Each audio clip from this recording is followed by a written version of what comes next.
An all-out search for the missing Lebanon police officer ended tragically this afternoon. The body of Officer Joseph Bowen was found in a creek in DeKalb County.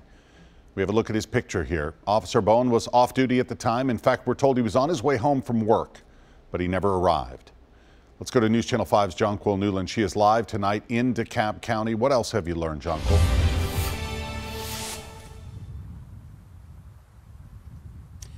Yeah, good evening, Rory. Right now I'm standing exactly directly next to the vehicle, Officer Bowen's vehicle here in Smith Fork Creek. He got off work around 6 a.m. this morning, and we're told he was actually on the phone with his wife when it went dead.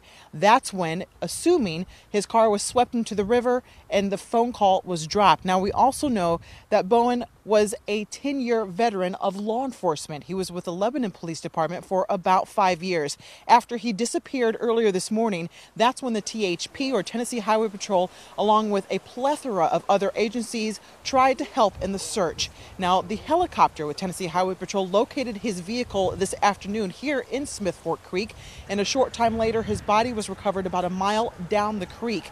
Now, we're told he is a father of 2 young kids, and of course, he's loved by his family as well as his family in blue. We spoke with the Public Information Officer for the Lebanon Police Department a little earlier this afternoon. This is what he had to say about who Officer Joe Bowman was.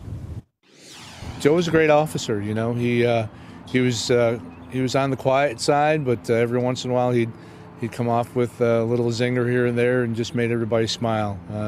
Just very proficient at what he does. Was definitely a person that cared about his health and had always worked out and stayed very healthy and was a great example for young officers. Officer Bowman was 28 years old. Of course, we're going to be learning more about who he was and where the investigation stands right now a little bit later. Well, I'll have an update for you tonight on News Channel 5 at 10 o'clock. In DeKalb County, I'm Jonquil Newland, News Channel 5.